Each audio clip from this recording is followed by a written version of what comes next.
देखिए अब घर के काम ओरिया गईल। मम्मी जी गोबर काट के जे रखले बनी है ओकरा बाद हम लोग याद है तनी मम्मी जी के बुलाए फिर मम्मी जी पास के हो नहीं छी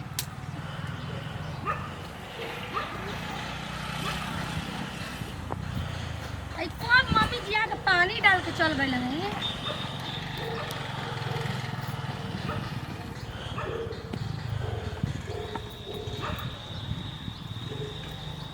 तनी और ही पानी चाहत रहल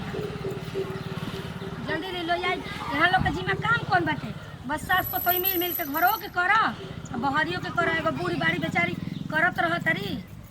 ये कहालनु कि नजर में माई छूट गई तो ससुरा में सासू माई कहाली का करी घर तोरिया जला अपन हाथ बैठा देनी सासू के संगे काम करवा देवे निका दिक्कत है लो जाके रख तनी अकेले ही ना बुझाला कौन है मम्मी जी चली हम संग ही चलम तो कब दुआ के पानी डाल के निकल गई बनी दिन भर खटत रहतनी कहा था कि सूती जी 7 बजे ले तो सुना तो नहीं थी अन्हार ही गोबर पानी कैले बनी उठ के माँ हमारे ए मम्मी जी लागत के नहीं गइल बनी बोला तनी हो नहीं आई है नहीं लो याद बनी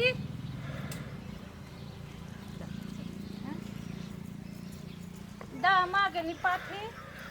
आई को आके पानी डाल देनी अरे सब रही काइलनी हां सवेरा ही के हां कहा तनी कि चाय पी के रोरा गायब हो जाता नहीं हमरो के ले आई अब हम अब ना निकलब अब ना करम तो कब करम अच्छा चलो बिहने से लिया आए तो हां बिहने से लिया के हमरो के आई हां चलो घर के काम ओरिया के फिर आके हम करवाए चली ठोकी ओकरा के पाथी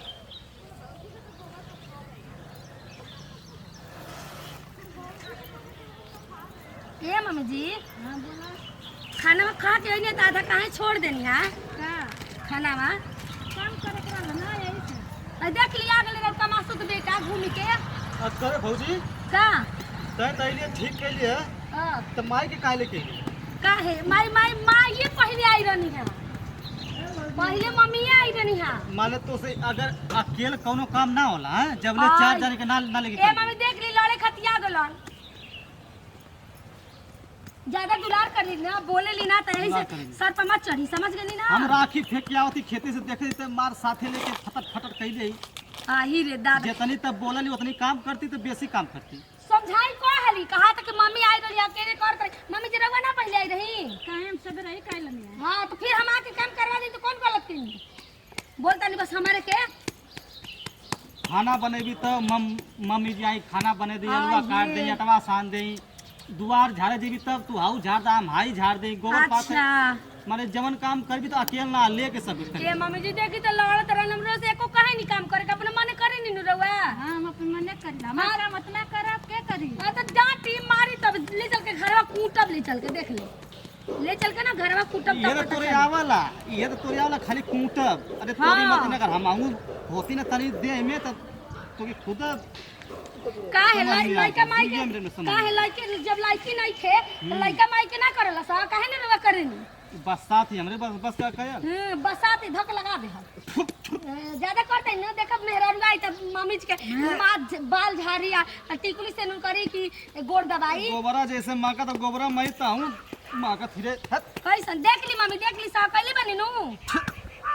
बताई रो संपल चोरी करवाई नहीं कोनो काम नहीं हम अपन नहीं से कले जेबे कि नहीं यहां से तू का के बोलत हवे उसके जे यहां से जो उठ जो का बोलत वे देख चप्पल पहन के गोबर पड़े थे चप्पल पहन के चप्पल ना गोड़े में से निकल है काहे छूट जाए में या छूट जाए गोड़वा में ये जमाना भाई ना जमाने भर झगड़ा मत कर जो अरे कहानी के तनी ध्यान से मैं पतो लिया मम्मी जी ते लइका के पास धकेला तनी गोरा में लग जेनु और देखी के दिन चिल्लात थे दादा कपाट पर लुगो दर्द यार मजा नहीं है ये तू करता बजे ओढ़ाई ना कपड़ा पर लुगा ओढ़ाई के हुआ जाई आ जाए तो लुगवाइन कर सब आई के देख यार कुंडा देखी ना मम्मी घूक तना दलान खाली बोला का पकड़ता का यही से काली के ऐसने मेरा से जिन बिया करा मत बिया करा घर में लेकिन हाथ दे में है खूब काम करे अरे जी दे में वो काम करेला अपन देह नहीं आ रहा खाली अच्छा जो तू यहां से जो उठ बा मैं उठ यहां से उठ ओकरा फेर में पड़ल खाली दिन हां देखम न कोई देखम न बियाह करम तो तोर मौगी करी अरे बड़ा जल्दी सेवा ना करी कपड़ा हमार धोवे के दिन धो दिए हम कहीं जात हूं कि जाए गया बाहर देवर जी आवा धो दे तनी कपड़ा ये बार ना धोबे बार अपने से धो ली जाई कपड़ा धोए के आ सुखवाए के प्रेस कई के दिए समझ ले। हाँ ताक मत देख रुआ ली मत। मम्मी अच्छा दिन जो यहाँ से खनवा बनवला से गोबरा पाथत है उसे झगड़ो करत है। हाँ एवा ठीक कहनी है। आज कुछ निमन काम कर ले बानी। छोटका लड़का के प्यार दुलार न दी डांटल करी। हाँ हाँ तब ना तो प्यार दुलार अभी देम तो मेहरारू आई तो बिगड़ जइहन समझ जाई। ए मम्मी जी एगो गोइठा के गोड़ा उड़वा बेच दी ना। काहे के सिलेंडर भराई ला हाले के तो कोई पैसों पे बनाए दी हमके। अरे चूल्हे का खाना बढ़िया होला। तो हमके पता है बढ़िया होला तो और बात टाले नहीं बनेबे नु करे नी। हाँ तो ऐसे ही बनावा। वो सही बनावा एगो बेच दी भले ना रही तो गैस भरवाई हम लोग नु रहत तो सोचत लो सास पतोई करते बिया आ खाना मिलिए जतते हित दावत तो दिक्कत होता केहू रिश्तेदार आवत तो दिक्कत होता गैस पे बन जाए फटाफट ना। चला भरा दे क्यों ले सब ना काहे गोइठा हम ना केहू खरीदेला। ना ये सब गैस पे बनावेला। देख ली अपना अपना घर के एगो जमाना देख ली कि खाली चूल्हे पर बनत थे। बाबूजी के बात मान मान के ना बड़ी गलती करे वो तो पुरानी हमने को चूल्हा पर के खाना स्वादिष्ट लागेला। तनी पानी चाहत ह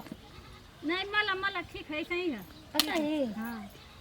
ये मम्मी जी रोज इतना अकेला ही पाथे नीनू हाँ तो रोज हमरा के लियाल करी का हो जाए निकल के काम ना कर जाला। कहीं कहीं बिहने से लिया है। चली ठीक बा कल से आई के करवा दे हम सब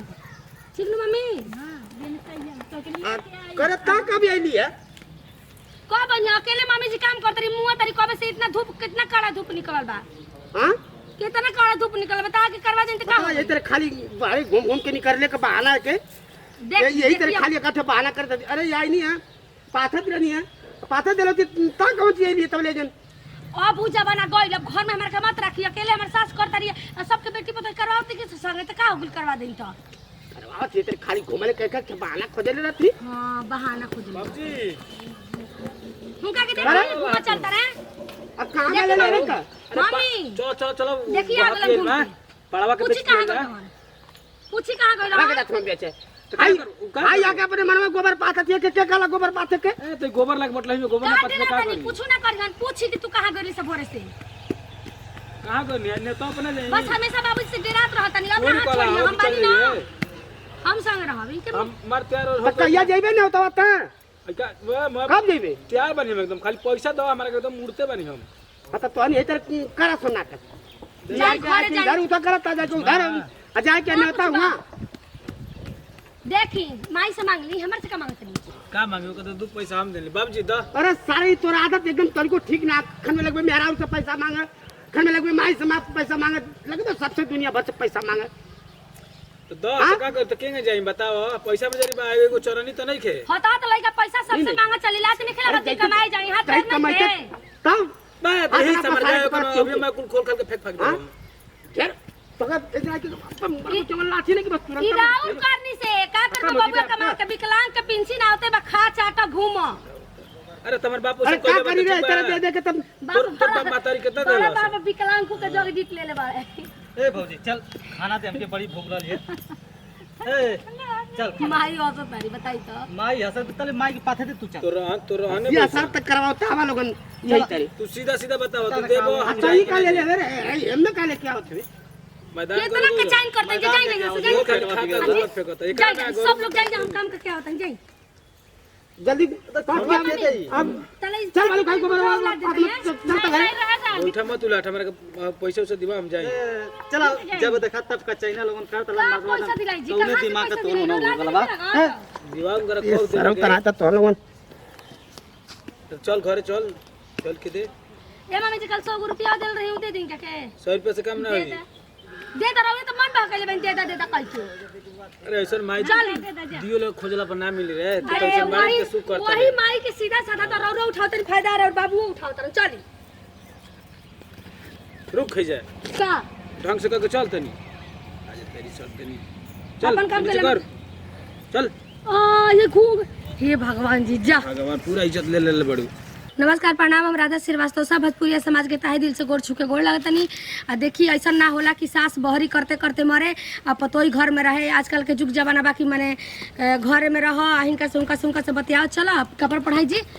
इधर उधर बतियाओ चला। सास कोई बड़ी काम करे का तक काम करे जा घर से बहरी रत निकला कोई ई ना होखेला जरूरत। और सास के संग मिल के बहरी भी काम करवावती तो कौन में बुराई बटे, बुराई ना होखे के चाहिए। हमारा देखे से अगर कौन गलती भइल हुई तो सब माफ़ करब जा। वीडियो के कमेंट में बताई जा कि हाँ राधा जी तुमसे ये गलती होता तो ओकरा हम सुधार करम। जौन भी वीडियो चाहिए कमेंट में लिख के बता दे जा, वो वीडियो हम बना दे हम चाहे कैसनो वीडियो रहो, लेकिन मतलब साफ़ सुथरा जो समाज में देखे आदमी ओकरे मांग करब जा। बाकी जौन गलती सही भले माफ़ करब जा। और जैसे हम कहनी वैसे सब पतो ही करब जा, अपना सास से मिल के काम करब जा बढ़िया से इज्जत से नमस्कार प्रणाम भैया, हम आपके छोट बेटा भाई सूरज, आप सब भोजपुरिया समाज के गोड़ लगाता नहीं। और हमने से कोनो भी एक प्रकार की अगर गलती बोली तो गलती की क्षमा कर जाई। और वीडियो देख के आप लोगों के खुद ही पता चल कि नहीं वीडियो में कमी करल का बोले जैसे हम लोग कहीं वैसे आप लोग भी करल जाई। काम धंधा सबके मिल मिला करल जाए, परिवार के सुखी रखल जाए। तो ये बोलिए चल हमके खाना दे, हमके जाएंगे कहीं चले। तो नमस्कार प्रणाम भैया, हम सुरेंद्र लंगड़ा। आज वीडियो आप लोग कमेंट में जरूर बताइए। राही एंटरटेनमेंट के लाइक और सब्सक्राइब कर ना भूले। तो भैया देखला ना ऐसा परिवार घर में होखे के चाहिए, मिलजुल के मतलब काम करा। जवन भी पतो है मतलब उनके समझे के चाहिए कि हमार काम है भाई, तो हमके करही के आज न बिहान तो मना कैले पर भी मतलब वो करत ही तो अच्छी बात है। तो भैया अगर जगह घर में ऐसा पतो होखा कि काम के देख के एकदम भगे तो भैया वैसा के घर में होखा तो समझा बुझा के रखिया। तब उनकी वीडियो बनाओ भैया, कोनो भी गलती भइल हुई तो उनके माफ़ कर ली। घिना ना करे के चाहिए से यार, घर परिवार के कुछ सब काम हम मिल बांट के अपन करत रह। हाँ ऐसे घिने के बिना चाहिए। ऐसा बहुत अच्छा चीज़ जैसे भुलवा वाला मरद रहे तो खूब काम करवाई में आराम। गोबर गोईठा कुल पूजा में भी लागेला, गोबर गाय के गोबर से आदमी पूजा भी करेला। तो ऐसे हमने के मने इतनी ना हो के चाहिए। चलो भाई मेहरारू है, चल छोड़ी सब मिला के हम बात यहाँ। बाकी देखिए अगर हमने के वीडियो में फिर से भी अगर गलती हम बार बार वो लोग बताओ नहीं, अगर गलती होता तो हम लोग को बताए भी लो ताकि वो गलती के हमने सुधारी जाए। चलिए भी अच्छी हमारे के प्रणाम आशीर्वाद की कामना रही। चलिए भी अच्छा तो हम चला नहीं, फिर अगला वीडियो में फिर मिलता नहीं। नमस्कार प्रणाम।